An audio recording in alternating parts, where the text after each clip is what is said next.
Welcome back to Evil Popcorn. This is Mr. Popcorn, and yes, children of the popcorn. We are going further down the horror iceberg. We are in Craven world, and I have Dorian with me. Say hello to the children there, Yes. Dorian. Hello, children. Uh, yeah, we're almost there. We're almost there, Dorian. Yeah. We're almost, yeah, at the second tier. But I'm not mad covering this film tonight, which is Yes. Scream, 1996. Yes, the Wes Craven, meta horror, iconic meta horror slasher. Comedy. Many things. Yeah. It's also really, really funny. It's also, it's hilarious. Yeah. It's hilarious. But before we go into it, I just wanted to shout out to the children of Popcorn a big thank you for The Conjuring, our first 1K plus views. Yay. On YouTube. Really appreciate. You like The Conjuring? They like The Conjuring, Dorian. Yeah. Cool. I'll keep that in mind. Evil Corp shout outs. Go check us out if you haven't already in Brisbane. Yes. It's all over social media. In terms of doing all the whiz bang with the likes and the hit the bell, smash that subscribe, it's corny.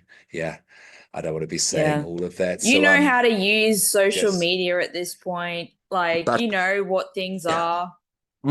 But do leave comments, leave questions, leave critiques, say, hey, dickhead, you're wrong. Anything like that. And because people have opinions about horror movies. Capital O opinions.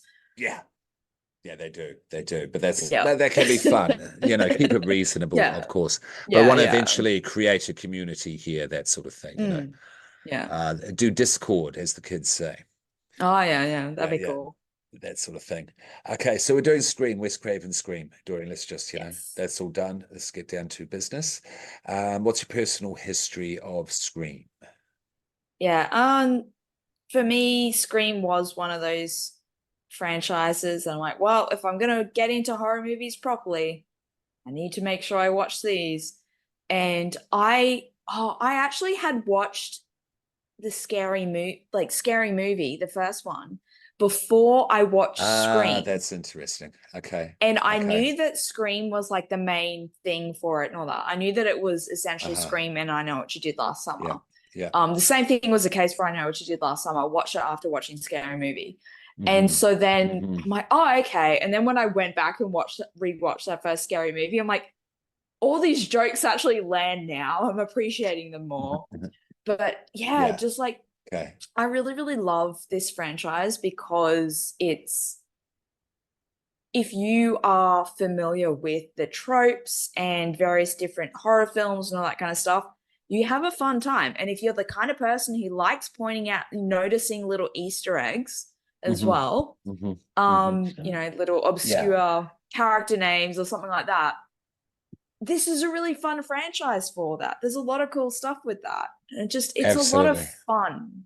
I love it. This I have franchise... a ghost face tattoo on my leg. It was a 5-hour sit for that. Wow, that's cool. This movie did definitely make horror nerdom cool. Well, it attempted to. Yes. Yeah, absolutely. It attempted to. Because it's meta horror, their children. If you're not familiar with meta horror, it references itself and its own genre, basically, for comedic and also horrific effect. And that was the cool thing about Scream. So good. That was the cool thing about it. Wes Craven was because like the kills in this are pretty gnarly. Like the opening scene, which we'll get into, but the opening scene is fucking incredible.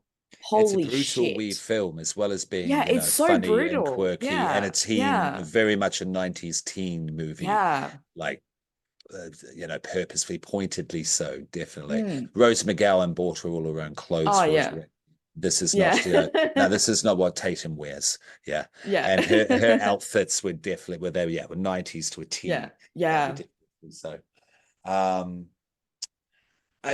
my history with it is it took me a while to sit down and watch it. I thought it was going to be a generic kind of teen horror slasher of the time. I'm not the biggest fan of I Know What You Did Last Summer, that sort of thing, and that sort of stuff was around. And I was trying to look at other more Probably at that time, like subtitle films are the more Oh foreign yeah, films yeah, to get away from America. You know how you do at times. yeah, You try yeah. not to be so American focused because a lot of this comes from America. Let's face facts. At Mm, the moment, yeah, anyway, yeah. going down deeper, it could be from anywhere once we go down the iceberg, I Oh think. yeah, there. Yeah. It's From around what the I can globe. tell, it looks like a Yeah. lot of them are there's a lot of Japanese ones. So No comment. No comment. yeah.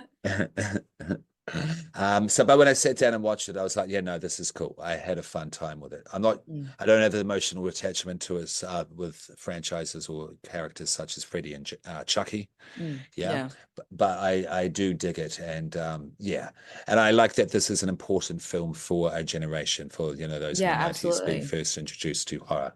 Yeah, Mm, and it has that cool vibe of that, I think, to this day. Yes, so do check it yeah. out if you haven't. Yeah, you'd say check it Yes. out, Dorian. Yeah, if you do Yes, like horror, this one's absolutely. important. This Yes. one is important.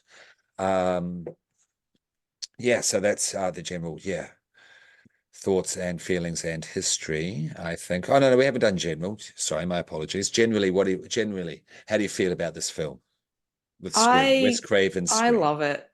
I've seen it who knows how many times at this point.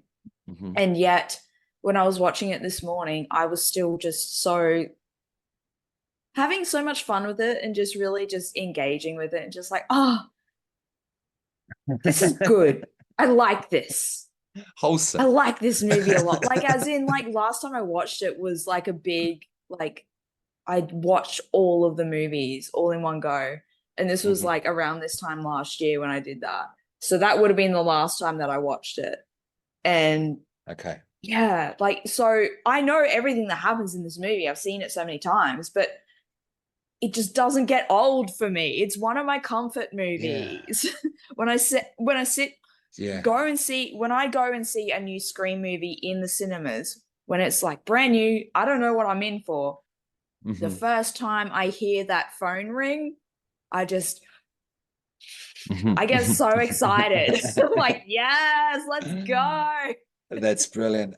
So you saw them in the cinemas? Like, did they come out like Um, every year style, like Saw, Halloween, no. etc.? I No? the only ones I've seen in cinemas are 5 and 6 You saw because five I and got six. into Okay. them after Yeah, yeah, okay. 4 had even come out. That's right. That's right. That's But right. that said, so yeah, I went to an advanced screening of Scream 5 and sitting down and then like there was like this because it was an advanced screening, there was this little snippet before the movie started. It was like Mhm. Ghostface being like, "Oh, Okay. um, don't basically saying like don't spoil the movie, otherwise I'll kill you," kind of thing. And I'm like, ah. And then That's once the cool. movie started, That's I'm like, cool. I can't believe I'm finally able to see a Scream movie in cinemas. Oh my God. I was so pumped. So like Fantastic. I've I never didn't seen one care in about what the cinema, movie is actually. going to be like. I was Yeah, just yeah, able yeah. to see a Scream movie Yeah, yeah, in the yeah, yeah, yeah, yeah, yeah, cinema. yeah, yeah, Hell yeah. yeah.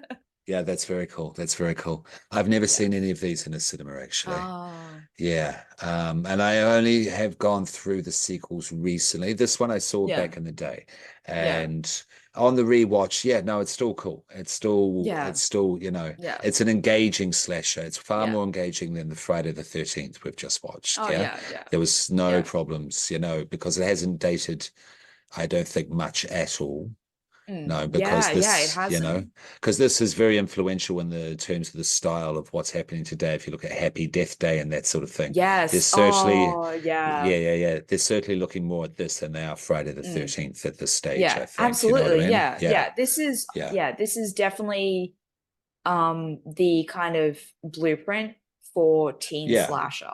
Yeah, it created a new blueprint. Yeah, Yeah. basically, it brought a Yeah. blueprint to the Yeah. table, and Yeah. this is And I think yeah. '96. Yeah, so it's Yeah. been And I around for think a that's while. why I like the genre of like these kinds of teen slashers because like the origin is, or at the very least what properly Hmm. popularized that genre was Hmm. Scream. Because when Yeah, they I don't know, yeah, absolutely. for some reason I just really like slashers where it's a bunch of stupid teenagers or college kids just like of having a course. party and being stupid, and Oh, then yeah, no, no, it's there's great a killer fun. running around. There's I love it because nothing it's to be ashamed of stupid. that. No, no, no, Yeah, no. I love It's it. yeah, it's one of the big enjoyment Yeah, lanes when you're a horror fan, yeah. definitely. Do you like scary movies, Sydney? But yeah, no, I fully enjoy. I fully enjoy this movie. I don't love it. It's not up there in the top Yeah. movies, but it's certainly nowhere near on any bottom list. You know what I mean? If there's a top Yeah. 50 of all time, this should be in there. Yeah. Oh yeah, If not a absolutely. top 30, if not a top 30, Yeah. because of Yeah. what it does, and not Yeah. to There's forget so that many what iconic elements to it, like the absolutely. opening scene and Hmm. Hmm. the way Yeah. that all of that plays out, and then Yeah. Ghostface in terms of his look, and then the Yeah. fact that the voice changer, so he has like that specific Mhm. sound for his voice, Mhm. and then just that mystery of who the killer is. Like there's so many elements of it that is iconic. And then Yeah, you totally. also have the fact that it is this meta horror Yeah. movie as well. Yeah, yeah. And just quickly, if you've never heard of meta horror, basically it references itself as a horror movie and other horror movies. And this takes it to a near cinephile level because they talk about a whole other movies as well. Yeah. And certainly, and that, but that goes it goes into psychosis though, because film logic dictates reality logic by the end of this movie. Yeah, because basically one of the main characters, he works at a video store, because for all you youngins out there, back in the day, what's his you name? would Jamie? Randy. Yeah, Jamie Kennedy. That's Randy his name. Meeks is his character. Yeah. So he works at a video rental store. So at the time they would have been VHS tapes. It wouldn't have been DVDs. It was VHS, absolutely. But yeah, you would go into a physical store and you would basically rent out a movie from that and return it at a later point. So he worked there, and he is very much knowing a lot about horror movies, and I'm just like, I want to be friends with you. And I always, that's one thing that I always really love about the Scream movies. Every single one of them always has a character who is delivering this little monologue about what the rules are. So in the first one is these are the rules of a horror movie if you want to be able to survive it. And then in the sequel, it's like, okay, this is a sequel. This is the way that sequels play out. And then for the third one, okay, we're dealing with a trilogy now. You know, things are completely different. And it just continues from there in terms of like, okay, this is the fourth movie. This is what it is. And then the fifth one, this is... We get into requels and that sort of requels, thing. Yeah, reboots because, and requels, were a thing that's etc. happening. So they're talking about like within the context of what's happening right now. This is basically a recall that's happening. So these are the rules of a recall. And that becomes the gimmick. That monologue starts, I get so excited every time that monologue starts. I'm like, yes, give it to me. Yeah. Because I sound like that when I start talking about horror movies. So I'm like, I want to be friends with all of you. Fantastic. Do you like it overall as a franchise then? Yes. Yeah. Yes. It's one of my favorites. Because it does seem to go, because you've got a point there. There's two things that it runs on. Who is the killer? Who is Ghostface? Yes. Yeah, the mystery of that. Who are the killers? Yeah. And also, how is it going to reference itself in terms of what release number it is? Literally what release number it is. Yeah. And then because Scream 5, that came out in the time period when you had all this like elevated horror, and then also all these like requels and stuff like that. And so that's basically what the whole driving force of it. And then even the killer's motivations as well was based around that kind of thing. And and then also like some of the stuff in Scream 6, in that like the online hate that Samantha, the main character, was getting. Yeah, this is for 7. We're looking at this was around 7. Yeah. Yes. Yeah. Yeah. The most recent one that's come out. Her, like, that actress was also getting a lot of hate as well online during that time. So like that like echoed like real life as well in this really fun way. Sucks that she had to go through that. Like, yeah, you're right. but I'm with you. I'm with you. Yeah, yeah. I mean, like, move it just to round it off with Scream 7, yeah, and the main actor, and then Wednesday followed suit in support, I guess. What do you have any thoughts? Do you have any thoughts? Do you have any thoughts and feelings on all that? Yeah, so apparently it wasn't just from the most recent, like Scream 7, that she got dropped from. There was other stuff that she got dropped from as well. From it. Okay. And they claimed that it was because of scheduling conflicts, but like, no, it's because of that. Yeah, okay. Because she was out there saying, hey, genocide is bad. Yeah. Basically, are there any other without getting too deep into it. Yeah, she made some posts on social media saying that genocide is bad, and she got in trouble for it. Do you know what other projects she was doing? I don't know. I don't know off the top of my head. Okay, no. just curious, just as an aside. Yeah, no. Yeah, I mean, good on her. It's her call. You know what I mean? It's not a bad thing she's doing. Good on Jenna for saying, hey, I don't like that this is how you treated her, so I'm leaving as well. Yeah, absolutely. It's it's her decision to do that. You know, like, she doesn't certainly need to be shat on, doxed, whatever you want to call it, for it. Yeah. So there is I think the latest news that the two, icons, Gail and Sydney, being the actors, Courtney Cox and Neve Campbell. Neve Campbell. Neve, are going to come back now. Yeah. As far as we've been told via the internet. Yeah. The writers have changed. Like, Radio Silence aren't being involved with it anymore. But yeah, like, the reason why Neve Campbell wasn't in Scream 6 was because even though she's the final girl, she is the main character of this franchise, basically the money that was being offered to her by, like, the studio wasn't the amount that she should have been offered, and it was not able to be negotiated in order for her to be appropriately paid to be in a role in Scream 6, and that's why she wasn't in it. Because they basically refused to pay her the amount that she should have been paid, given her character in this franchise. So they've upped the price, upped the pay packet. Then obviously, yeah. And Gail, she was there in 6. Courtney's fine. She's the only one that's been in all of them. Yeah. Are you looking? And then in to 6 is when she finally actually has an interaction with Ghostface, like, even just on the phone. It isn't until 6. Wow. Okay. Yeah. So you just blew my mind a little bit there. Okay. Yeah. Shit. Interesting. Yeah. There's a lot of fun chase scenes in this franchise as well. Another thing I really love about Ghostface is that there's nothing supernatural going on. It's literally just a person in this costume. So Ghostface gets fucked up a lot. Incredibly clumsy, falling over, tripping, so clumsy, gets hurt, all that kind of slapstick, stuff. Slapstick level of clumsy. It's so much fun, and I love it. And they get killed at the end. Yeah. Because they are just a person, a bullet in the brain will kill them. It's okay. They're not coming back through supernatural means. And it makes sense when you realize they're just kind of crazy, gawky teenagers, doing this as well. Yeah, they're not. It makes them more fucked up. Assassins or supernatural entities or anything like that. No, and it does make it.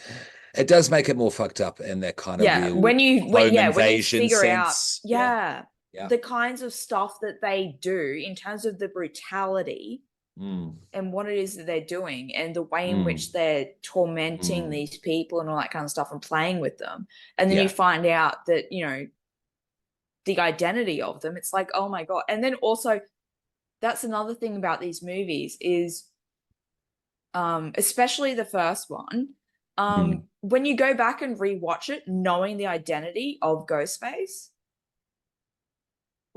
it's so good because because you see the signs, little moments, that the signals. You wouldn't pick up on. So and then other moments that has rewatch there's value. other moments like in the video store. With yes. Well, of course. There's other moments where of course it is. No, it's cool. It's cool. Yeah. And the franchise has done well, and I think it will continue to do well. It's going to survive, you know, what's happening at the moment with 7 is coming out anyway, regardless. And I think it will survive this because it survived coming back a long time. It took a long break, if I'm not mistaken. Because Scream 4, when did Scream 4 come out? That was still in the 90s. It must be early 2000s at the latest. Yeah, that was 2011. Scream 4. Okay. And then okay. And then 5 was past 2020. 5 was 2022, 22. And then so that one, it did the same thing with like all these recalls. Like for instance, Halloween that came out in 2018. Sure. Right? You know, that being like a recall kind of thing. But but it's just called Halloween. Scream did the exact same thing. It's just called Scream. It's the 5th installment. And it's all, you know, it's all about these like recalls and movies doing that kind of thing. It's like, oh no, you know, we can't say that it's a sequel or that it's this number of installments in the franchise because then people will be like, well, I haven't seen the others, so that's dead now. Those two did it. You can't do it again. With any legitimacy, I don't think you can do it again. So I will see 7 as I have seen all of these now. Yes, I've seen this entire franchise now. And it was cool seeing Scream 1996 today. If you don't know, Scream is a 1996. It's an American slash film. It was directed by Wes Craven and it was written by Kevin Williamson. He wrote I Know What You Did Last Summer. He's a bit of a legend of this time in terms of the screenwriters. Yes, absolutely. And setting the tone. He does of the a genre lot. at this stage. He's really good at that kind of like teen drama kind of thing. Like that's essentially what he's known for, that kind of stuff. And he's directing part 7, if I'm not mistaken. Oh, is he? Yes, if I'm not mistaken. Okay. Or at least he's coming back to write it. Okay. Now it's got David Arquette, Neve Campbell, Courtney Cox, Matthew Lillard, Rose McGowan, Skeet Ulrich, and Drew Barrymore. It's a loaded cast for its time. Yes. This is a absolutely. Star cast. And everyone's incredible in it. Everyone's so fucking good. Set in the fictional town of Woodsboro, California. And this is just straight off Wikipedia. Scream's plot follows high school student Sydney Prescott Campbell and her friends, who on the anniversary of her mother's murder becomes the target of a costume serial killer known as Ghostface. So let's, one moment there, Dorian. I'm going to show a visual of the face for those who are watching. Yes. But he's got a black kind of cowl over his face as well, with kind of a black tunic dress thing. See if I can get my leg tattoo in shot. Imagine like there he is. That's great. That's very cool. There he is. Nice. Imagine for those who are just listening, Edvard Munch's Scream. Edvard Munch's The Scream. Yes. But it's That's black and white. But it's more carnivalesque. It looks like the comedy face on the two players where you've got the drama, the Harlequin players. Those two looks put all that together in your mind. If you don't know Ghostface, I don't know how you could because that image is also, everywhere. Do you know how a lot of movies have their like working title before they're actually the name of it is finalized? Go. Yeah. So for Scream, it was Scary Movie. It was motherfucking Scary Movie. How crazy is that? Yeah, and they went hard on Scream. They went hard on Scream in Scary Movie. Yeah. One of the working titles for Texas Chainsaw Massacre was Head Cheese. I love that. I don't know if it would have the same legacy as it wouldn't, because your mind just goes other places. A movie? What movie? Yeah, Scream and Scary Movie, because it survived the parody of Scary Movie. Yes. Yeah, this movie survived its parody, definitely. And Ghostface have got up to that. Yes, and we described what the mask looks like. And is there anything else you want to say before we have a look at the plot? With the plot, because it is just, I didn't have time to put one together today because we did one last night there, children. We're stacking these at the moment just to get through to the good stuff. So I'm just going off Wikipedia here. All right. Yeah. Okay. In the small town of Woodsboro, California, and if they're missing anything you want to call out that you remember around this stage, please do. Yeah. In the small town of Woodsboro, California, high school student Casey Becker is home alone when she receives a phone call from an unknown person. Casey Becker, and this is Drew Barrymore. This who was on all the posters, and at the time, like Drew Barrymore, everyone was like, "Oh my god, Drew Barrymore," and she was on the posters, the person like front and center. So you have this opening scene, and it's Drew Barrymore. Absolutely. Big face at the time. And also, also like Betsy Palmer, she had a bit of the Betsy Palmer casting going on. She was kind of like a nice, beloved character, actor, player. You know what I mean? Yeah. So that was like that was lulling you into a false sense of security. Yeah. Scream 6, right? So it's like, okay, it's radio silence, and Samara Weaving is gonna be in this movie. Awesome. And I'm like, okay, she's gonna be the opening kill. Yeah. Like exactly. The moment her casting being announced, I'm like, she's the opening kill. Dead right. And that's like, it was. Instantly I knew that. It was, yeah. I'm like, this is the 6th movie. I know what this franchise is about. She's the opening kill. And I was right. And I've also noticed in these horror films, don't wear bright yellow. You're doomed. Oh, yeah. You can be seen too easily. Doomed. You may as well be wearing high vis. Absolutely.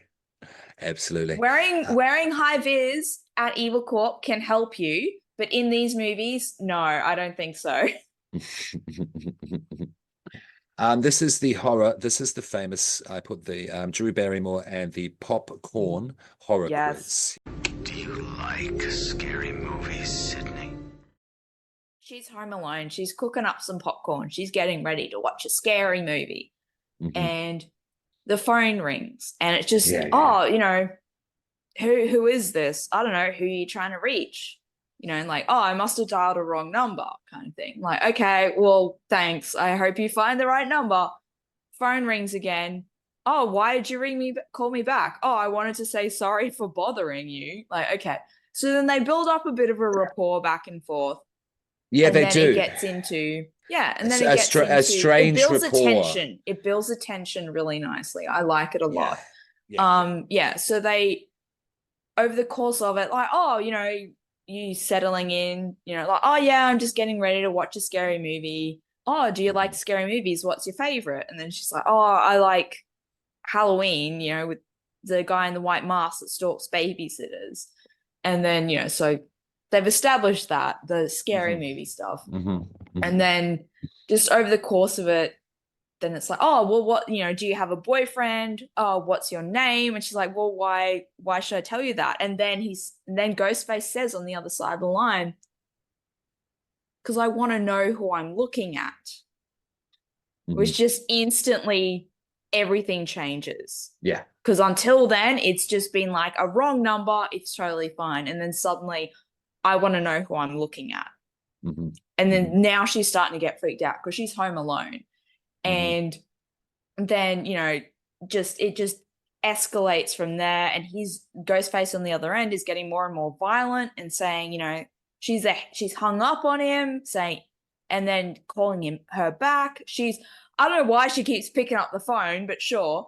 And then, you know, you hang up on me again, I'll gut you like a fish kind of thing, you know, like, what do you want? I want to see what your insides look like. It feels very When a Stranger Calls to me. Okay. And yeah, so in the end, then there's her boyfriend is out on the patio. He's tied up, and it's like, oh, you know, if you want him to live, you got to play a game. And that's when the horror quiz starts. Yes, and it's important to note that there has been popcorn in a frying pan with a silver silver foil lid over the top of a gas stove. She started at it. Yes, at the start of these phone got calls. Distracted because of all the fucked up stuff that's happening now. And Steve, the football player, probably the quarterback. Yeah, probably. It always is. Yeah, it's always the quarterback. Yeah. And he's tied to a chair, gaffer taped mouth. Yeah. Keep going. Yeah. Because we're up to the quiz. Yes. So the first question, I'm gonna go easy on you. You know, what's the name of the killer in Halloween? And, you know, she's so distraught by everything that's happening. It takes her a while to be able to actually answer. But, you know, she gives the correct answer. Hey, awesome. Congratulations. And then the next question, who's the killer in Friday the 13th? And by this point, because she got the previous question correct, she's just fierce and just like, no, you know, she's doing it. This is easy. That's fine. She's seen that movie before. She can answer this question. She goes, it's Jason. Jason's the killer. You know, Jason Voorhees. Sorry, that's not correct. You're wrong. And she's like, no, it was Jason. I've seen that movie like 20 goddamn times. And then he's like, if you'd seen that movie that many times, you would know that it was Mrs. Voorhees who's a killer. Jason doesn't turn up until the second movie. Too bad. Guess your boyfriend's gonna die now. And he's like, next time you see him, his guts are just hanging out. And then there's and it's great. Like, it's so gnarly. And then and then front porch. Ghostface has now come into the house, and now this fantastic chase scene, and she's on the phone trying to and then so eventually Ghostface catches up with her, stabs her. Hold on. Before then, the parents do come home, remember? Yes. I was getting to that. Okay. So, all right. The parents are coming home. She's there struggling around the side. So there's like this front porch. So she's basically on the side of the porch as the parents are coming home. She's gotten stabbed. So she's too weak to be able to actually properly call out for help to her parents. They're literally just not even 100 meters away. They're coming into the front door, and she can't manage to call out for help. Her parents come in, see that the place has been ransacked, see that this popcorn on the stove is on fire. They can't find her daughter. Looking around, call 911.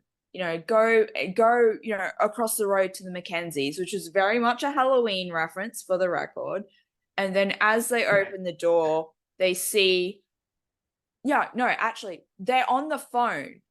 They're on the phone, and they can hear her because she has the other phone with her on her as she's being dragged away, bleeding out by Ghostface.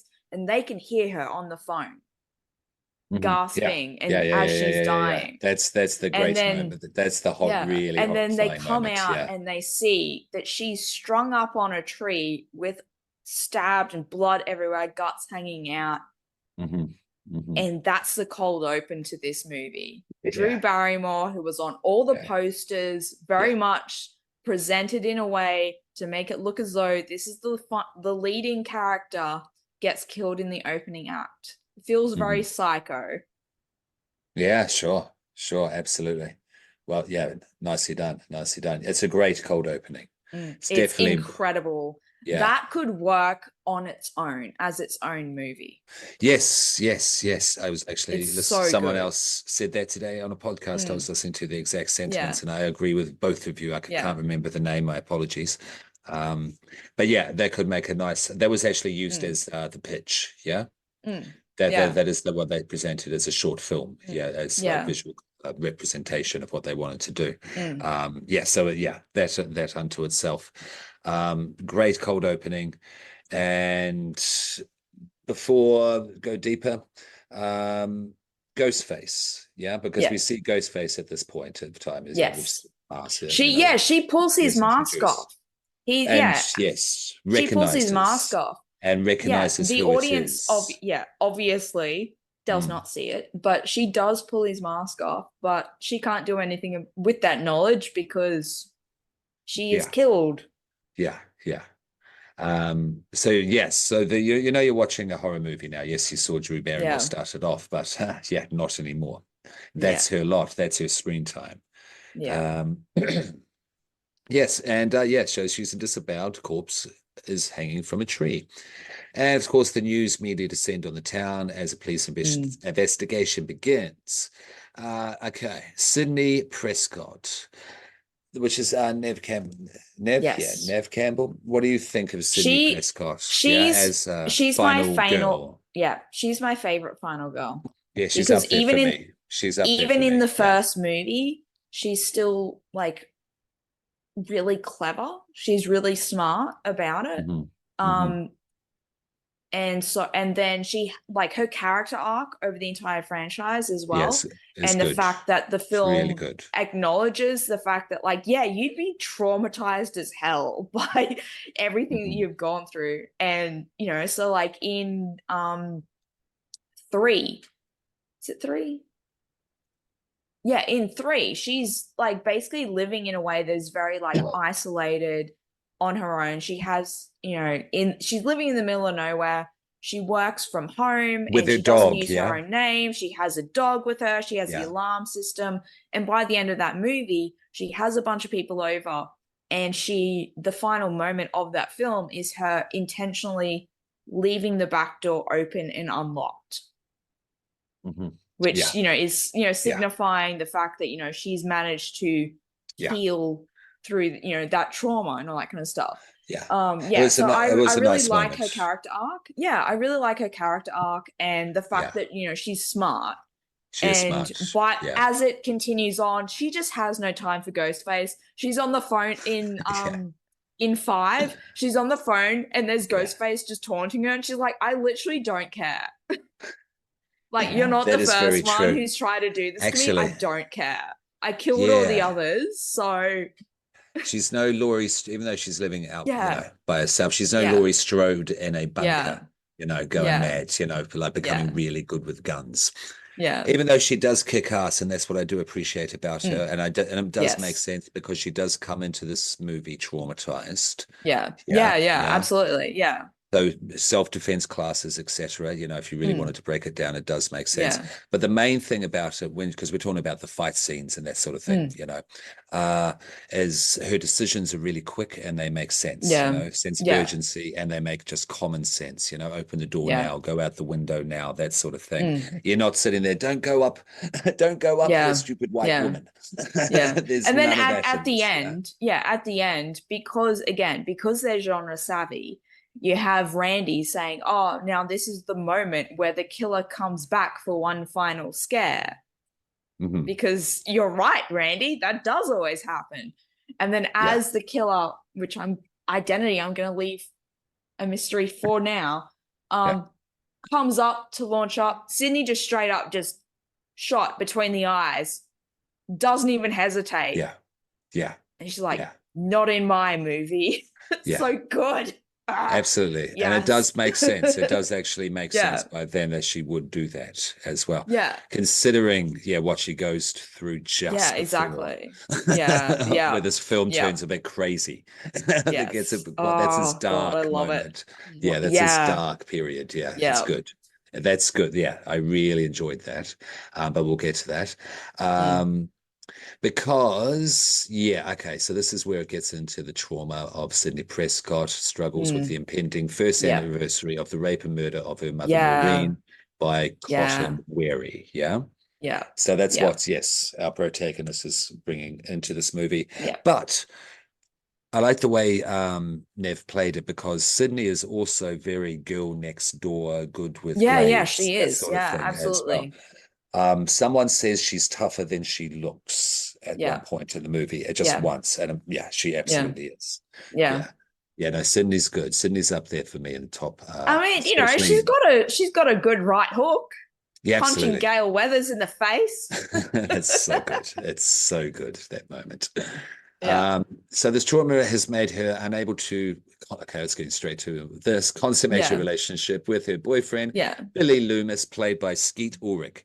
Poor Skeet. If only he hadn't unfortunately looked like Johnny Depp around that time when he was making movies. He could have been a much bigger star, much Yeah. bigger personality than he is. Yeah. Yeah. Yeah, I've always thought that was Skeet when I first saw this movie. I'm like, God, you look like Johnny Depp. He does, Yeah. As her father, Neil, is traveling for work, Sydney waits home alone for her best friend, Tatum Riley, played by Rose McGowan. Yeah. Okay. Right. So there's a bit that, so you got Sydney, she's in her bedroom, and then Billy comes in through the window, gives her a bit of a fright, and then they end up having a conversation. Pretty iconic line. There's, The Exorcist was on TV. It made me think of you. Yeah, red flag. It's like, okay, like red how? Flag? Please explain. But then he's like, because it was cut for TV. And then that's when he starts going into the fact that like she isn't putting out, essentially. That's a wild line, though. Yeah. Yeah. My mind automatically goes Exorcist of all things. Yeah, the crucifix. Yeah. Okay. Yeah. But then, so her dad is gonna come in, and you have like her door to her room, and then the door for a cupboard. If the door to her room is closed, the door to her cupboard, if you open that, it stops the door for her room from being able to open properly. And she's got that set up like that, and it comes into play a little bit later as well. But she's got that, and her dad goes to come in, and so she's like, no, to Billy, like, no, you gotta hide. You can't have, my dad can't know that you're here. And so then she's having a conversation with her dad. Her dad is going away for the weekend. Just so you know, I'm staying at the Hilton. By the end, she's clearly been told this multiple times because she's finishing all of his sentences.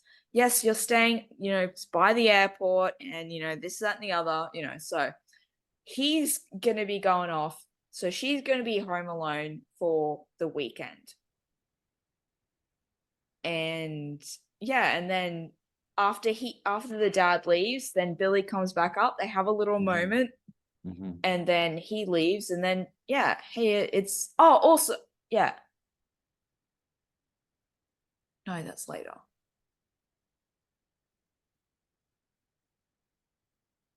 When was the bit where he drops the phone? Is that later? No, that's in this. I've got this down here. In that scene. Okay. Yeah. In that case, then they knew about because that was what made her suspicious of him dropping the phone. Yes, because so that would have been after they hug and it falls out of his coat pocket, I guess. Or that was after she got attacked in her house by Ghostface. In that case, yes. That's when that was. Yeah, so that's a little bit later. Yeah, that's right. Yeah, because so then they go to school the next day. Her best friend Tatum, that's Rose McGowan, is telling her all about everything that's happening. You have all the media everywhere, including Courtney Cox's character, Gail Weathers. Now, Gail Weathers wrote a book about the stuff that happened to Sydney's mother a year ago. And so the two of them don't get on. And so you got the media vultures happening, and all the kids are getting brought in one by one, asking about, how they knew Casey and also her boyfriend. So, and then, you have Dewey, Deputy Dewey. Hold on. Before we get to Dewey, there's a couple of other characters I do want to mention, because there is the group of friends. So we've mentioned all of them except Matthew Lillard. Yeah. Oh. Yeah. I love Matthew Lillard. He's incredible in this. He's so good in this. Yeah, he is very good in this. So good. I love him. I've liked this guy for a very long time since the movie. Just sidebar, have you seen the movie Hackers? Yes, I have. Yes. That was the first movie I saw him in. Yeah. And then Scooby-Doo and such things. And, He's so good in Scooby-Doo. And he's in Final Night at Freddy's now, so he's still going. Yes, he is. Yes. Yeah, he's still going. Yeah. Yeah. He's a classic dude, and he is great in this. You are right. Great. The other question is, do you know the Fonz? I've never watched Happy Days, but like I know because that's who he is. What's the actor's name? Because we were trying to remember it upstairs. Hold on, call Nicole. It always escapes me. But yeah, the principal of the school is played by the Fonz. He is played by the Henry Fonz, Winkler. yeah. Henry Winkler. There we go. Thank you. Yeah. And he's great. I love him. He is great. I love the principal. He's great. He has some classic moments in this. Certainly when he sees Wes Craven dressed up as Freddy Krueger because he's playing Fred, he's a janitor. Yeah, he's a janitor. Yeah. And he's got the jersey. Because there's he's got the jersey. Some kids running down the hallway and he pokes his head out and just like grumbles under his breath. And then it cuts to like this janitor, wearing like a Freddy sweater and a hat and all that. And he's like, what did you say? The principal's like, no, not you, Fred. The scissors were kind of crazy because it actually cuts to him in his office. You're introduced to him. I'm sorry, the principal. You're introduced to the principal with the scissors. And he's holding up this giant scissors. Those scissors are so sharp. Students. Oh my God. Really they look like, they're not like they're shears. They're not scissors. They're shears. He's threatening these kids. Oh my God. And on first viewing, I would have been. I think that's thinking, intentional. Is that him? I think that's intentional. If you thought that was him. Because he's so menacing in that moment.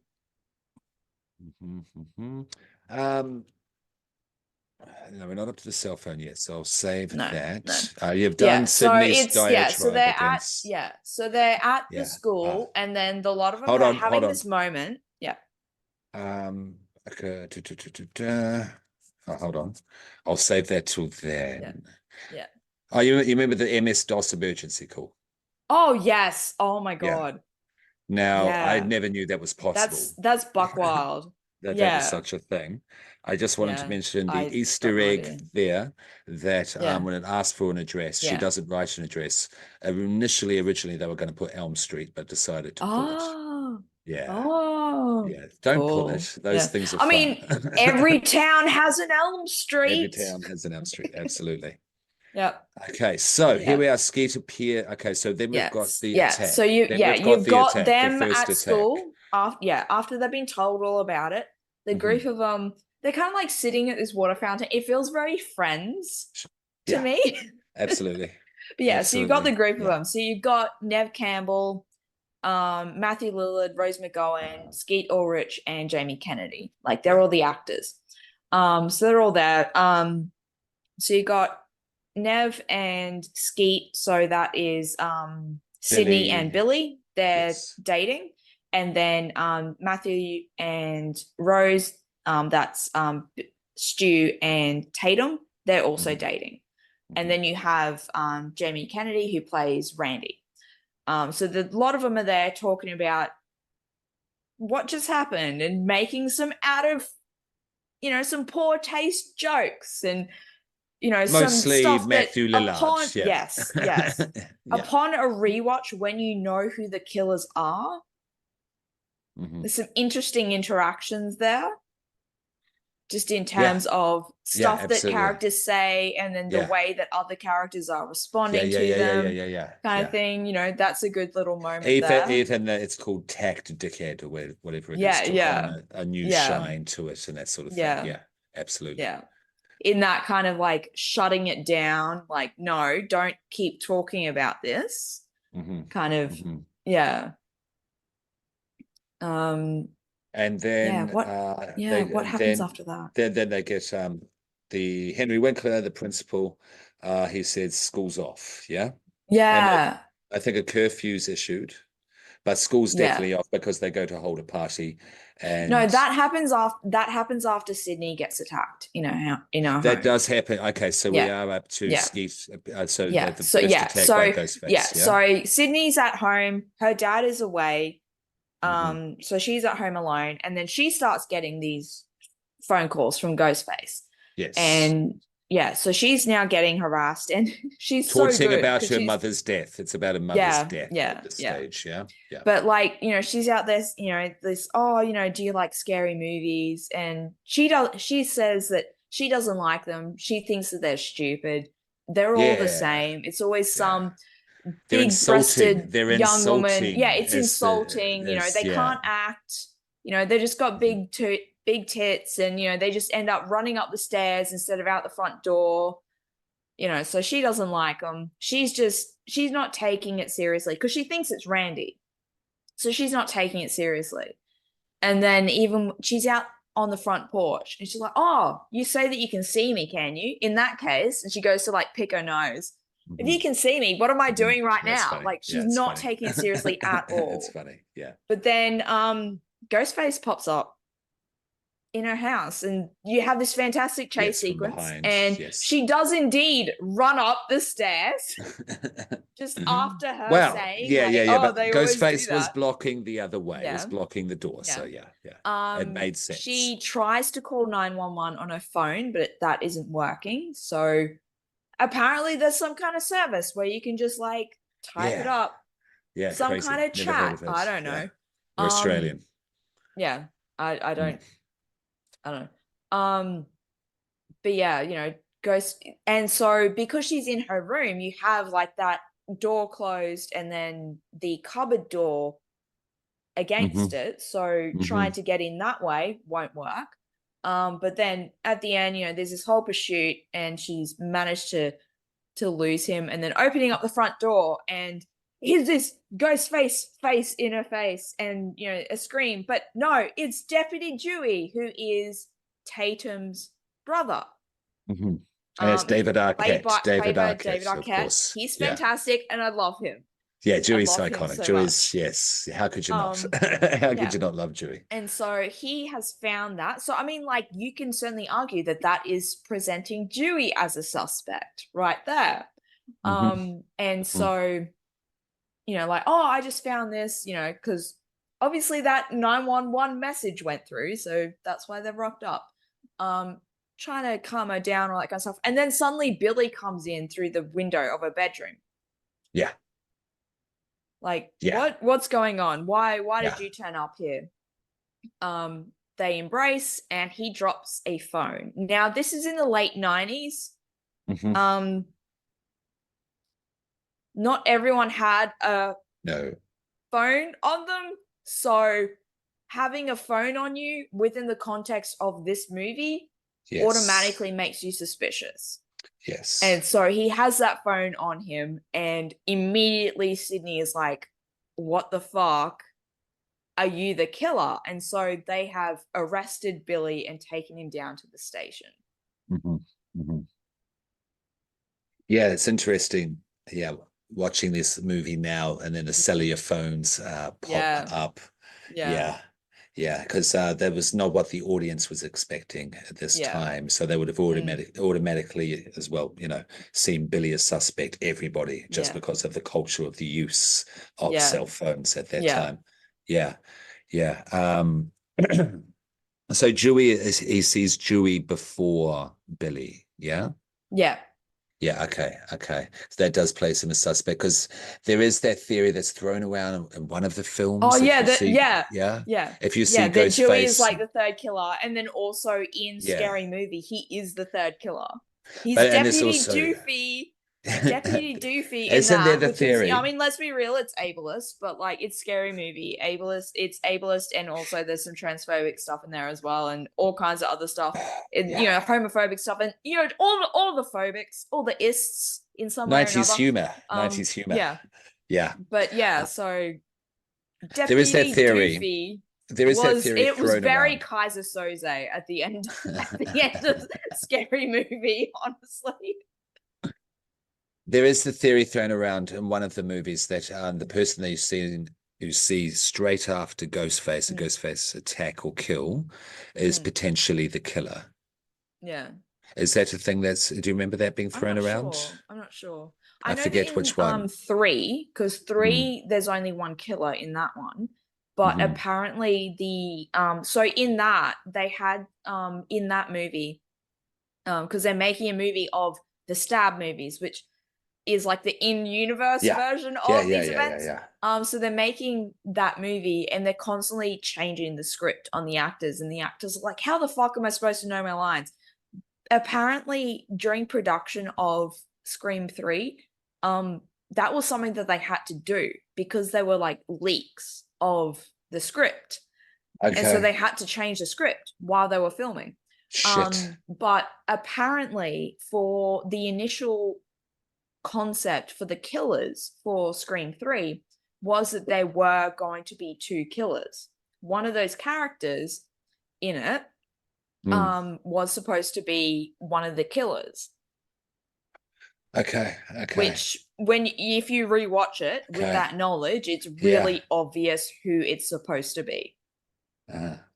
If you know that one of those other characters is supposed to be a killer. Okay, I'll rewatch it and get back to you with it. Yeah. Interesting. That's cool. Thank you. Okay, so that's cool.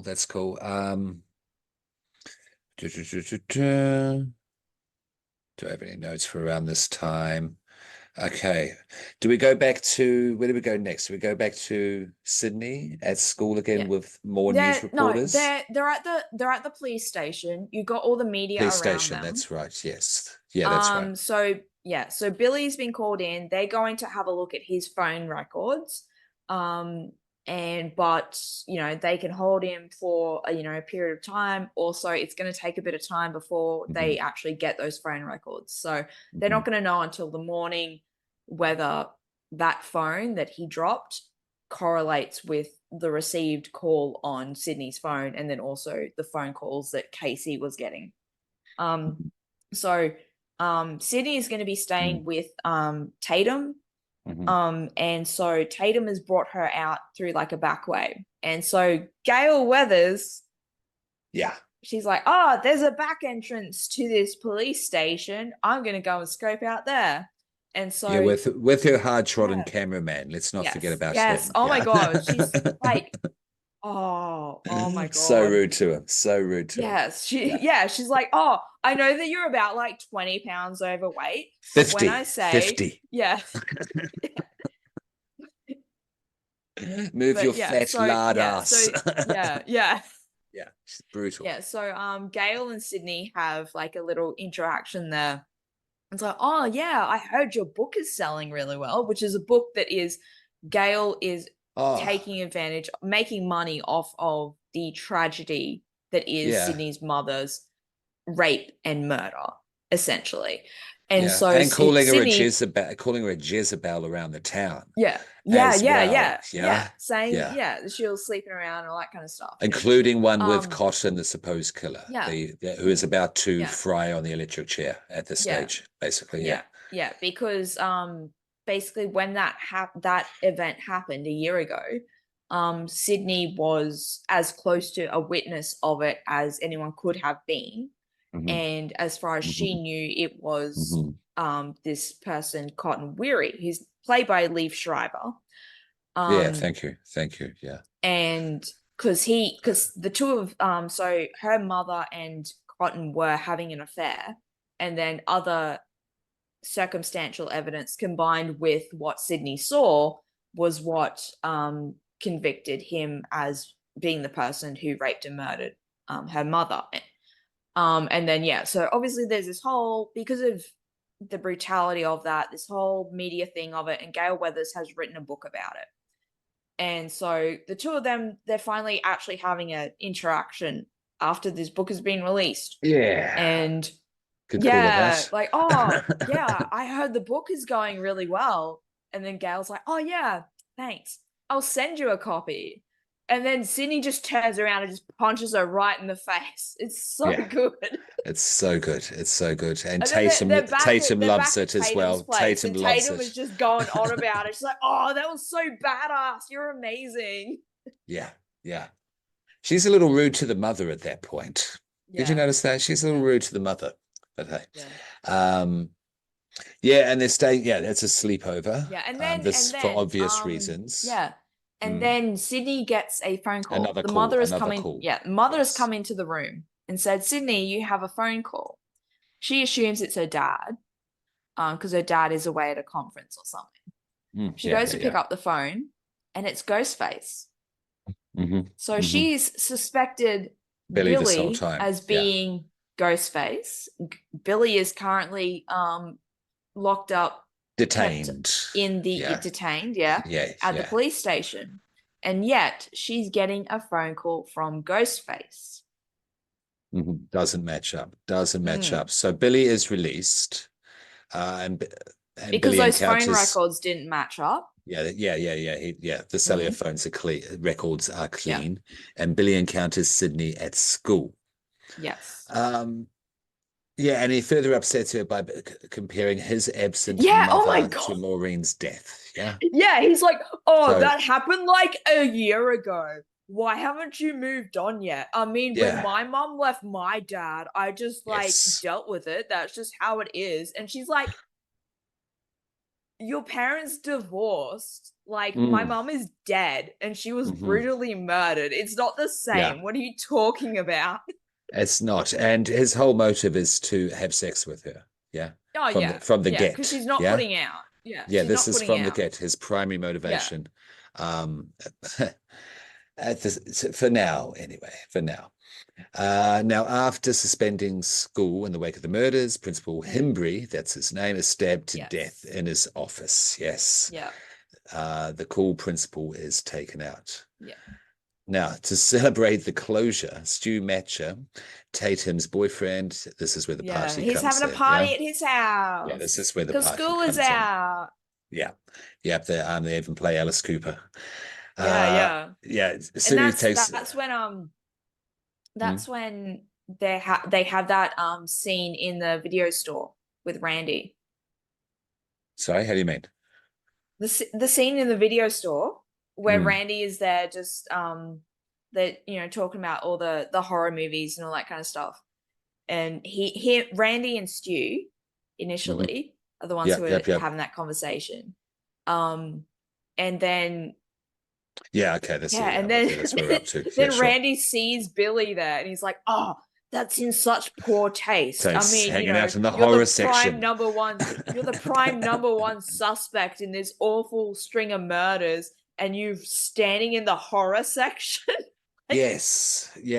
Talking to two other girls.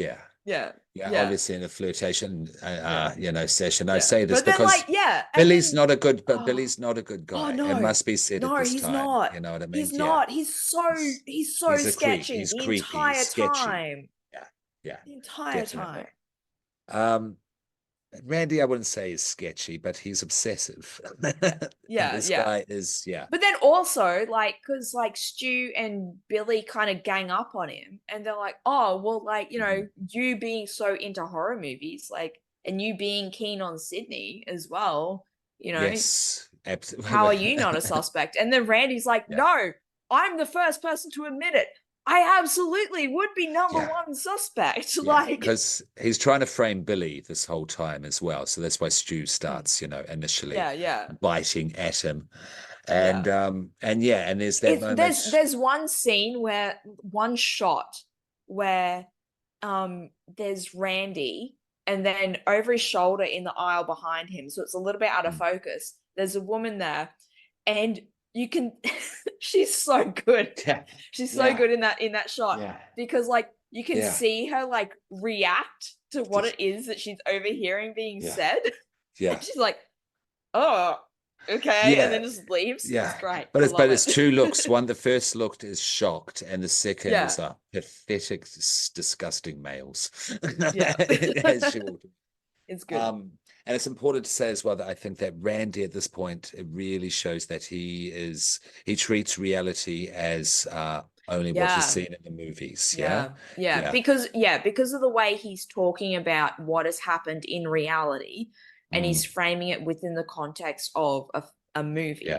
Desperately, you know what I mean? Desperately. He shouts in the store at one stage, and everyone turns around and looks at him. You know what I mean? Everybody's a suspect. He's hysterical. He's he's really hysterical at this stage. And there was that moment, where you've got Stu and Billy over the shoulders looking at you, and I was just like,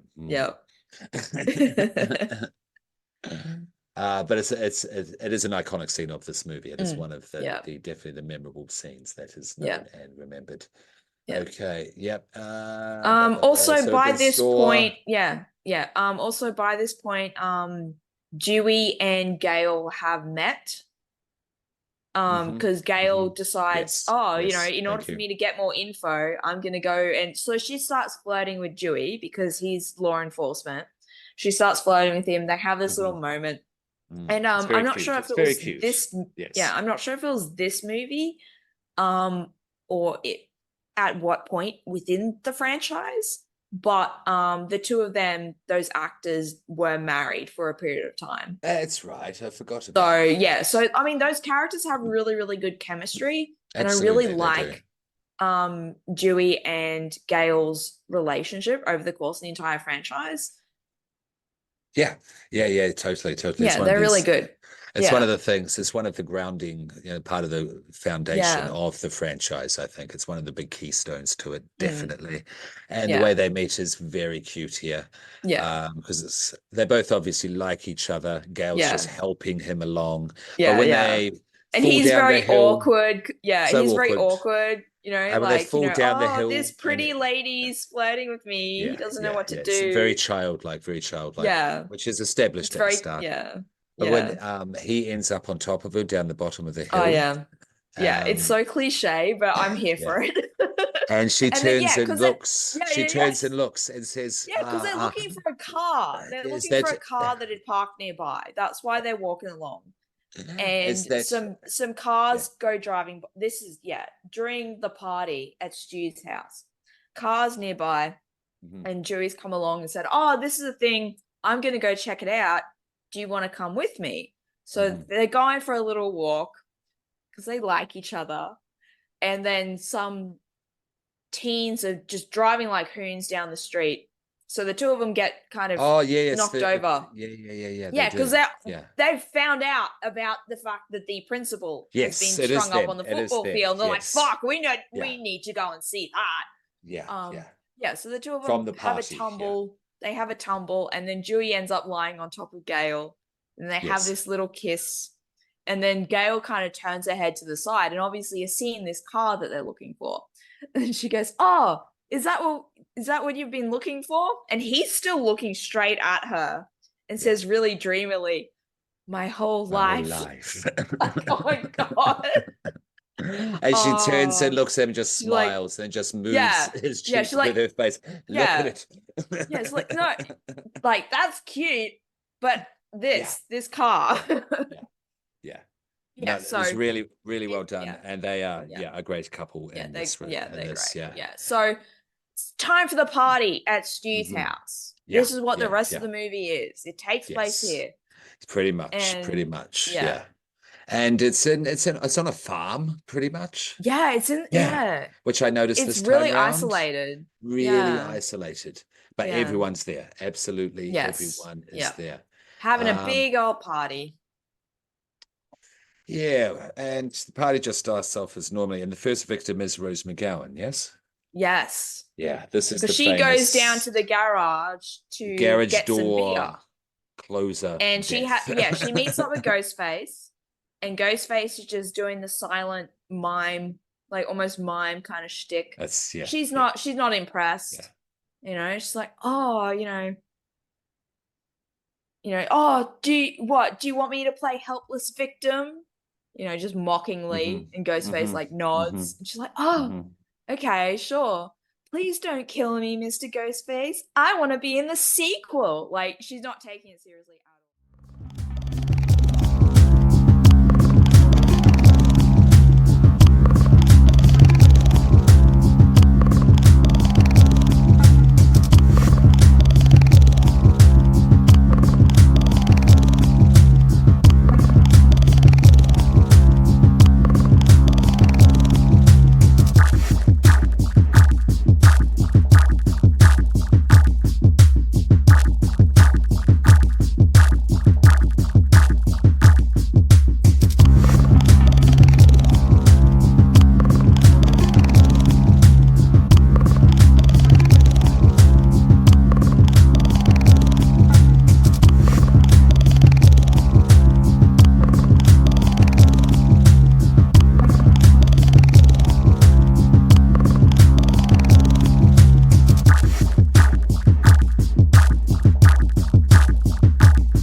also that shot there is when you can, that's when you see the Ghostface robe in the lighting that makes you see that it's a really, really sparkly robe. Yeah. It's very, very sparkly. I love it. I love how sparkly it is. Twilight sparkling level at this stage. It's great. Yeah, once she realizes that no, this is legit, because like he takes out a knife and like cuts her on her arm and is going after her. The garage door has a little doggy door on it, and it's closed. And she decides to try to escape through the doggy door. She gets stuck partway, and then Ghostface basically just pulls up the garage door, and it's one of those ones that like rolls up. So as it just pulls straight up, and then it just ends up killing her from that. It's iconic. Yeah. Well, okay. Does it make sense? Not really, but like I looked at it in terms of making sense, because this is mocked a bit online. Yeah. I'm fine with it. I'm fine with it. I watched it today with all of that in mind, and there is this metal top gear lever. I don't know these terminologies. I'm not a fucking engineer, but it's a metal part because her neck is hanging out at this point, because she is literally halfway through, like waist. Is it? Yeah, in the center. Yeah, and it hits her neck. So what I'm thinking is what they wanted probably to achieve was more breaking, the impact on the neck. I think the main I think the main question that people have is, would a garage door be able to pull up, like, even though like, you know, she's the weight of her, her weight, even though she's quite small, it's still, you know, like, I think that's more the question. But okay, fair like question. I don't care. I'm not questioning. I don't care. No, I don't care at the end. But also, I don't care at the end of the day. It looks great. It looks great. Yeah. Her top in that scene. There were two different versions of it. One with her nipples. Yeah, okay. Noticeable, I wasn't going to say it. Yeah. And one that it's not. So that it kind of like changes, you know, because they were like, oh no, we can't have that. That's a little bit too obscene. But like, it's still there. There's still plenty of shots in it where it's so like. Yeah. Who knows? We weren't there. We weren't there. That's the closest thing to actual like nudity in this franchise. Yeah, and and it was Rose McGowan in the 90s. Yeah. So there's every high possibility she was perfectly fine with it. Yeah, not to put too much of a finer point on it. Let's say we hope, certainly. We certainly hope. Yeah. But that was noticeable at that stage, definitely. But as you can see, it's a classic scene. It gets people talking. Yes. It gets people talking, the step. Yeah. The party is still going on. Are we up to so a bunch of people decide to Dewey and Gail have come into the house because Dewey's there saying that he wants to come in and check it out. Gail wants to set up a camera inside because she knows that something's gonna happen here. She wants to get that big scoop. So she set up a camera, and where the camera is essentially like, so you got like the TV, and I assume the actual VCR is sitting above the TV. But she's got the camera sitting on that, so you can see like the main bulk of that living room space, the couches where people are sitting, able to look at the TV.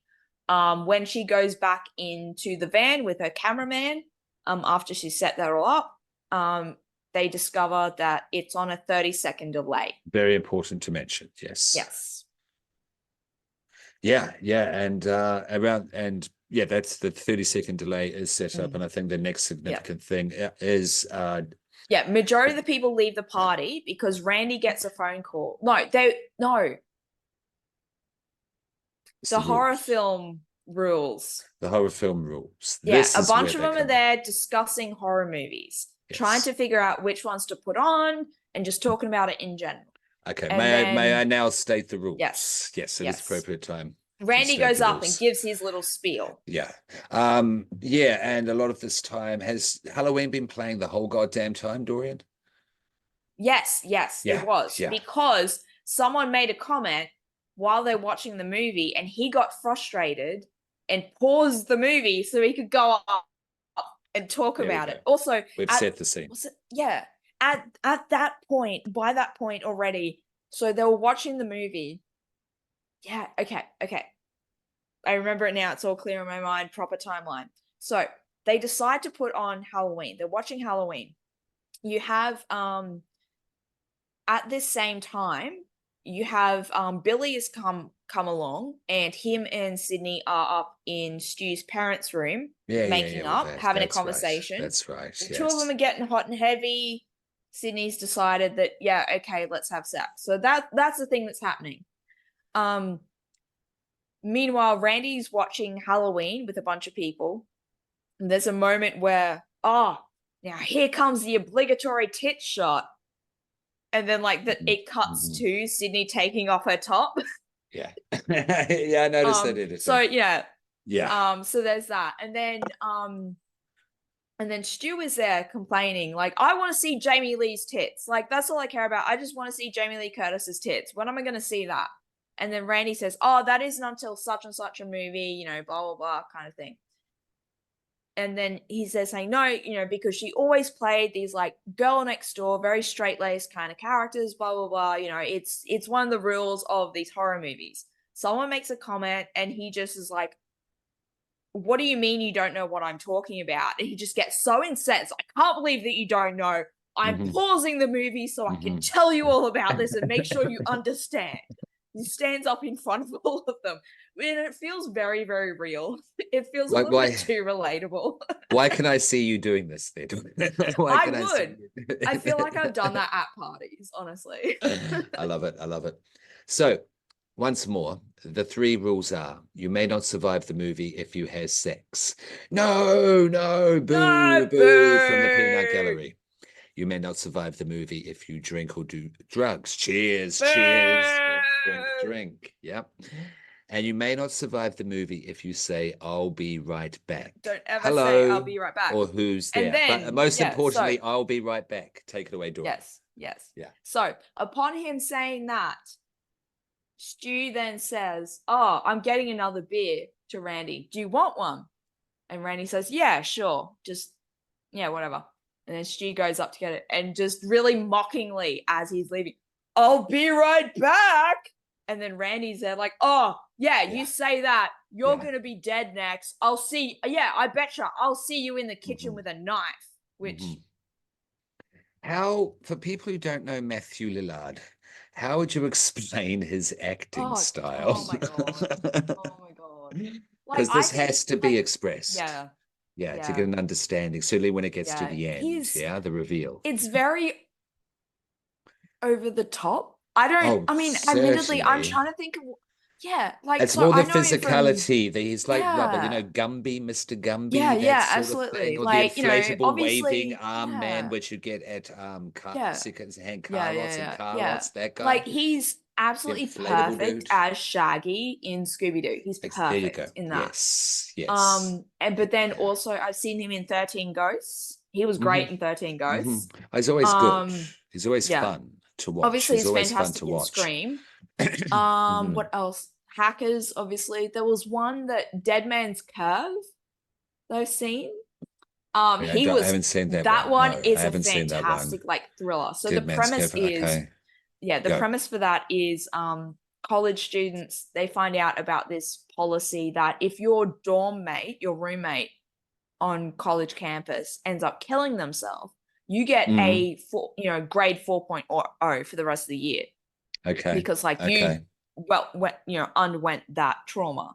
And so it's very much a kind of psychological thriller of them finding out about that and just kind of trying to goad someone into doing that. And just the twists and turns in it by the end of it. And Matthew Lillard is absolutely incredible in that movie. Fantastic recommendation. Thank you. There you go, children. Yes. Dead Man's Curve.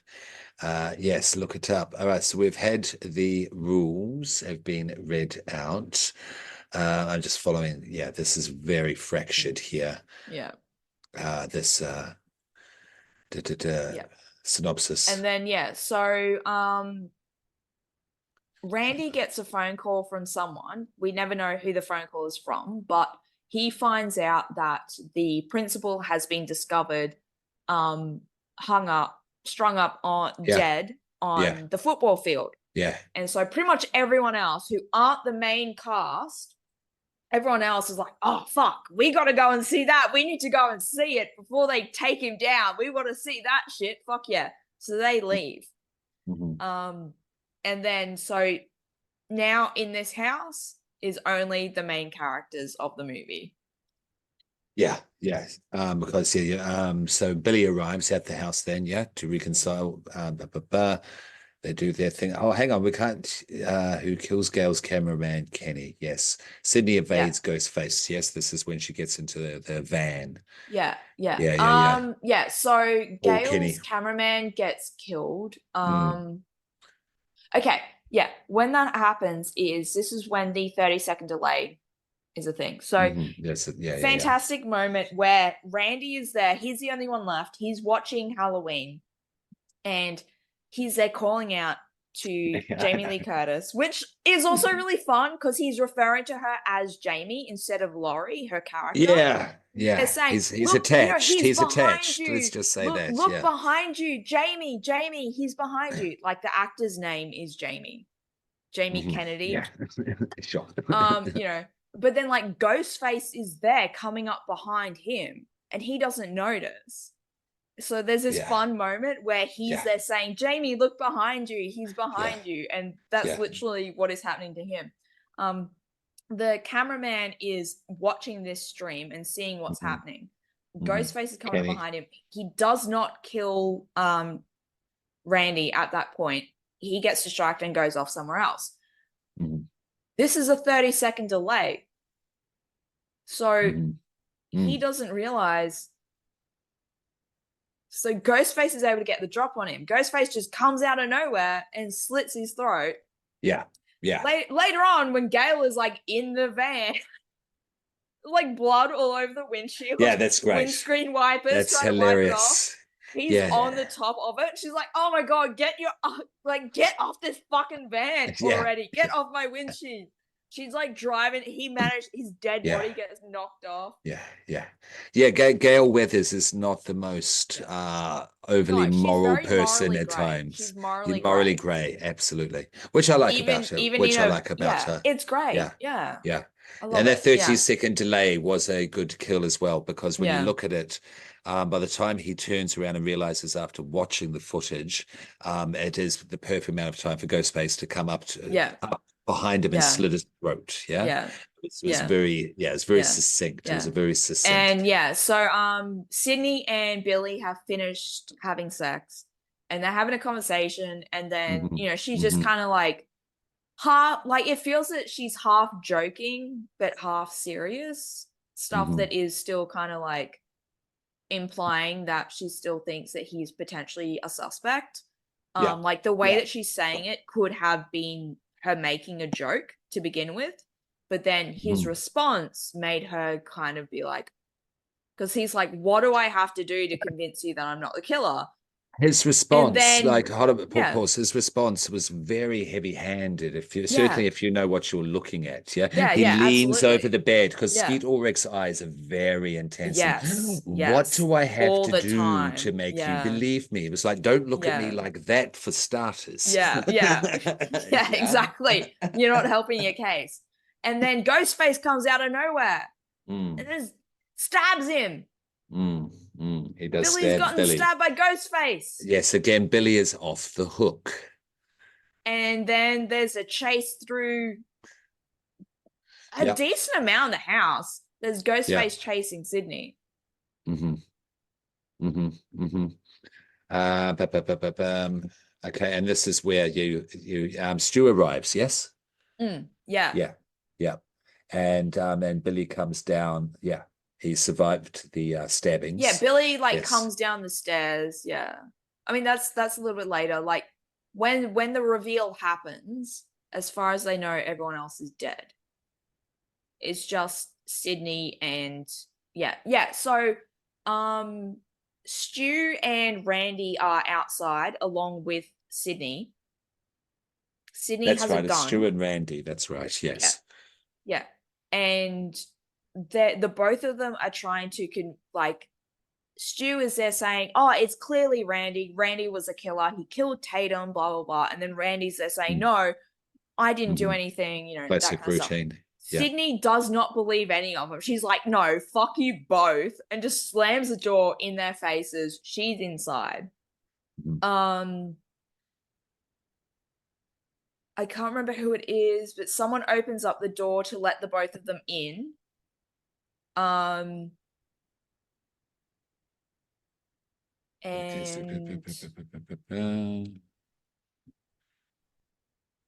yeah, I can't remember this because the reveal's just pretty much next. Oh no, yeah. So Billy comes down. Billy comes down the stairs. So he's there still acting as though he's wounded. He's on the verge of death kind of thing as he comes down the stairs. And that's when, you know, so Sydney's by the front door. Billy's come down like, oh my God, Billy, you're still alive. And then he comes along and he opens up the front door and lets both Randy and Stu in. Now, Sydney had a gun. Billy now has that gun. And then, you know, this, you know, whole little conversation happens, and then Billy just shoots Randy. Yeah. And that's when the reveal starts. Where he's saying, we all go a little mad sometimes. In referencing Psycho. He's there, tastes the blood on his shirt. Corn syrup. Just the same as what they use for pig's blood in Carrie. Yeah, he makes sure that you know what references, you know, he's citing, with the Anthony Perkins at the end. Yeah, and then so you got that, and then but the point of that is though that like this is what living your whole reality in terms of movie logic leads to. I think there was a little bit of a commentary going on. By Craven in at that, the same time. You guys are psychos. You've seen too many movies, and it's like, oh no, psycho. Like movies don't make people kill. Like don't make them psychos. Don't make them kill people. Like movies just make psychos more creative. And then it's in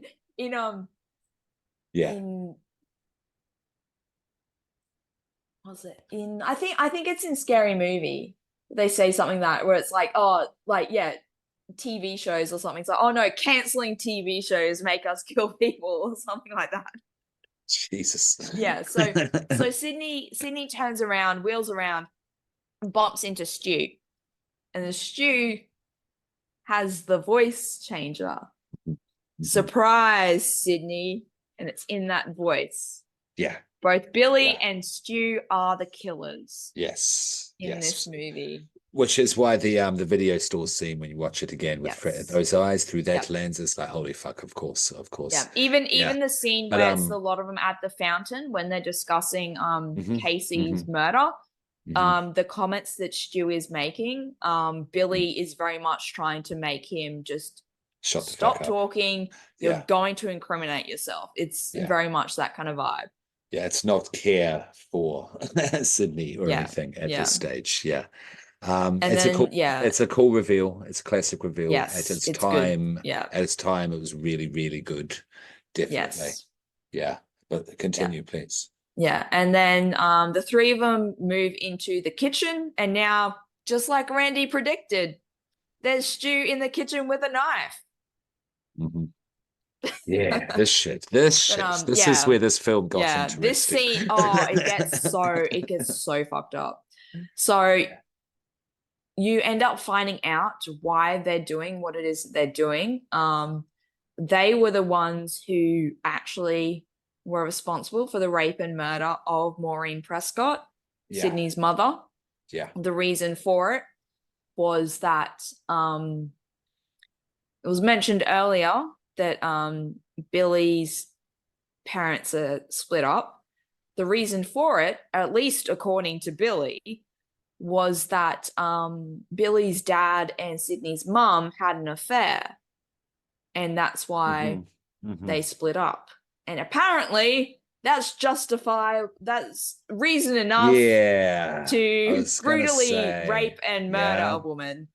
Yeah, this is after his little spiel. Stu's just joining in because he can. Yeah, exactly. Yeah, because there's that he's type like of a little bit in relationship. love with It's Billy, probably yes, a toxic definitely. relationship. I think so. I think so. A little bit of a Yes, toxic thing going absolutely. on. This is after Billy's little, continuing his movie, wank fest with a motive, Yeah, did I think it's scarier if they don't have a motive. The motive, yes, and quoting Silence of the Lambs and such, Did they ever explain why Hannibal Lecter liked eating people? Eating people, yeah.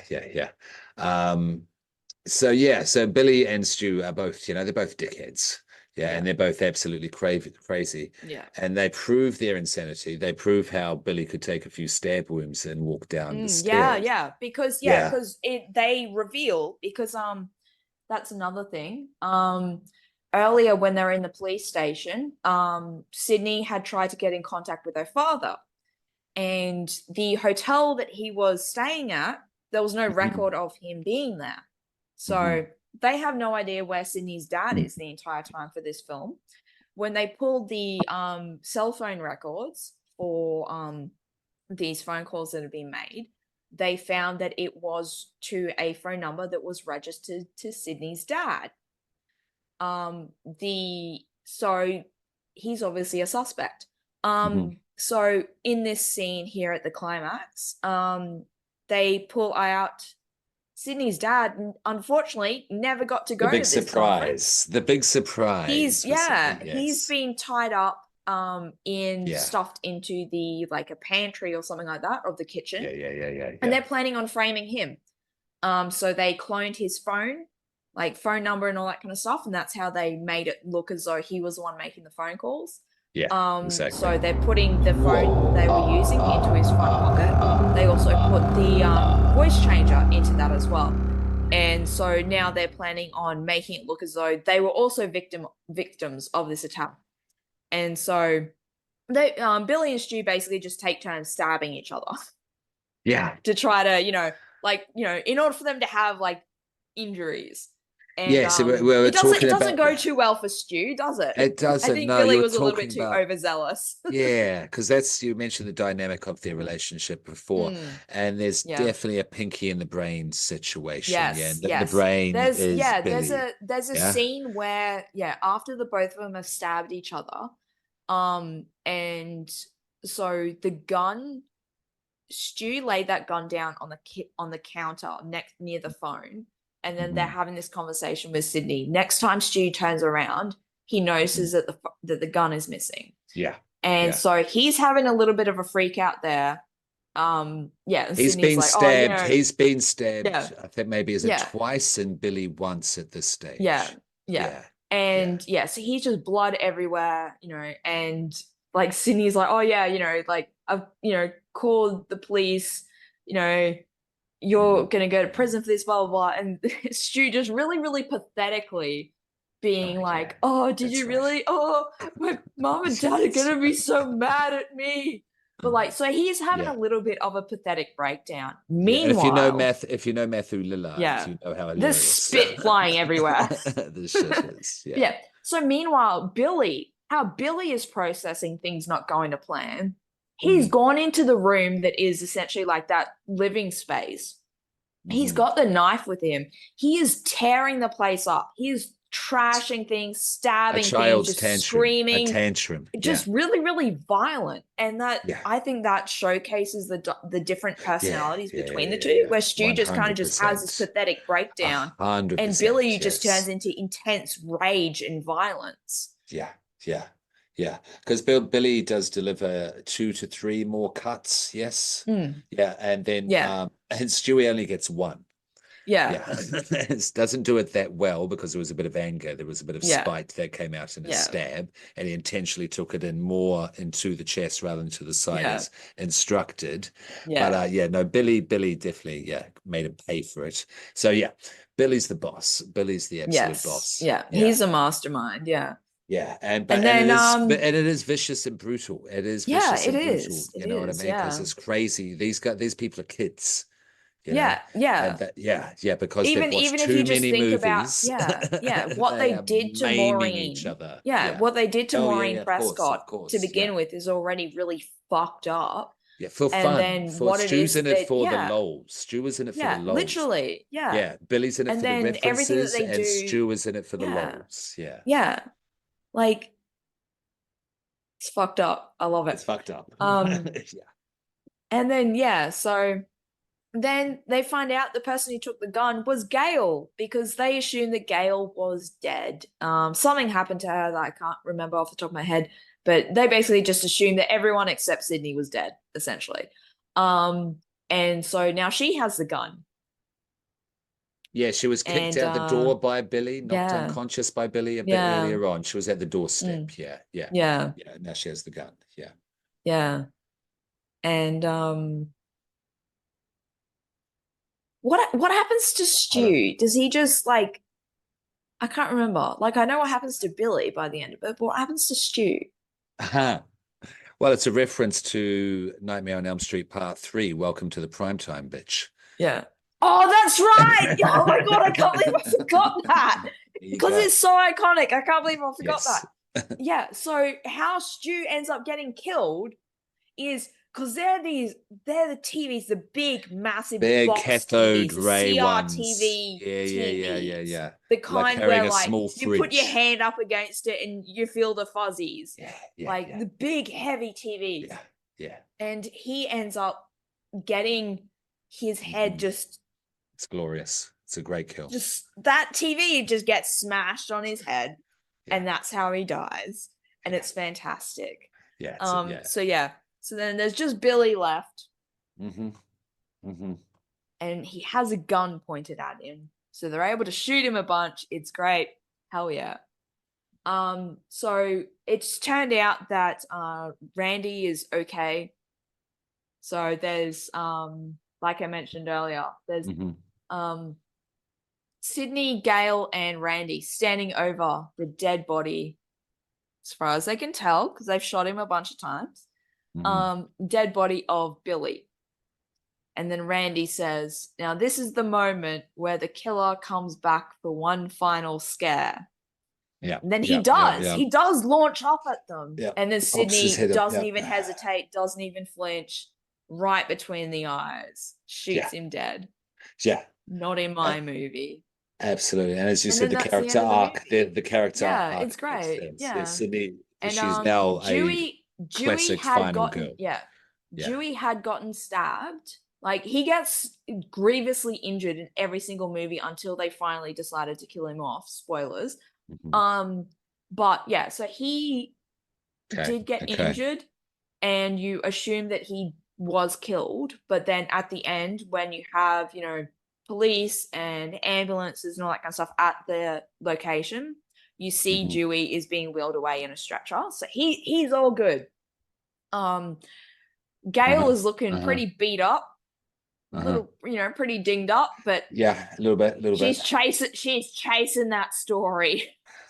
She is there talking about what just happened, exclusive breaking news with her.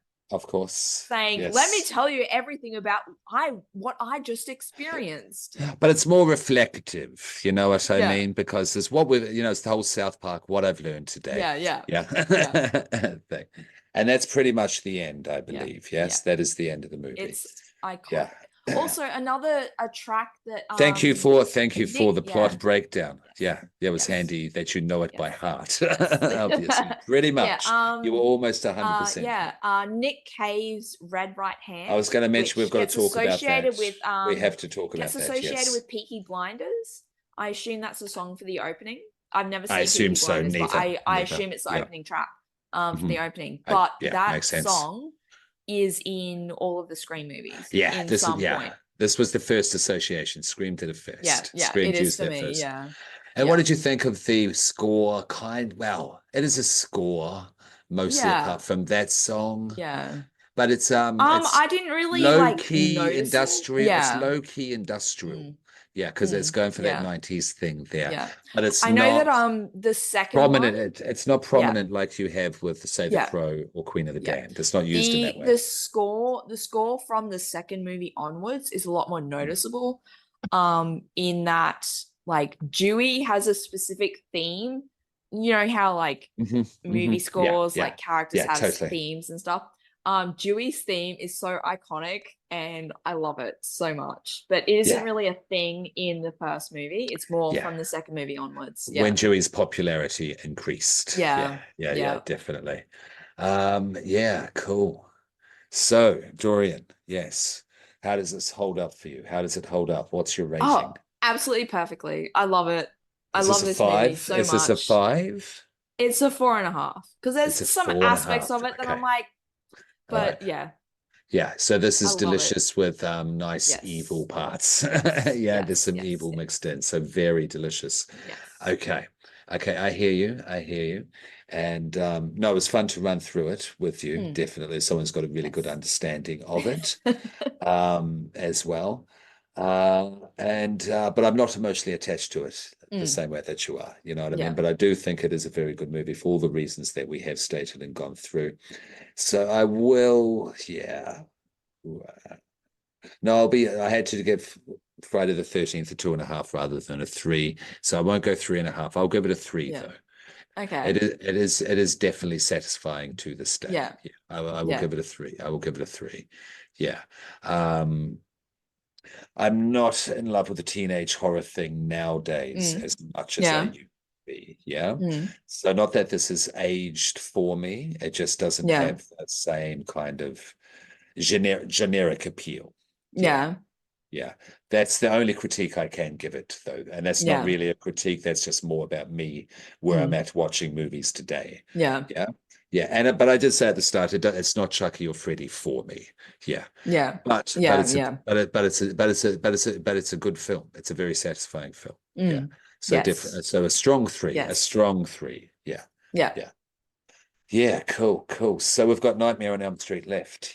Yes. Fantastic. Yes. Excellent. Cool. My fave. It's been a while since I've seen that one. Yeah. I think last time I watched that one, I was at it was Halloween and some cinema somewhere was doing a screening of it. So we're like, we'll go and do that. I think that was the last time I saw it.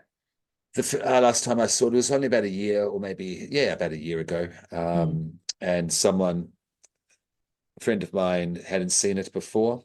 And wanted to know about the horror classics. So after Hellraiser, I think was the second one, was Nightmare. And excellent. I did watch it straight away after the remake. Was the time before that. As soon as I got home from seeing the remake in the cinema. And if you want to find out my thoughts on both, you have to tune in next time. I like the teaser thing. Whoa.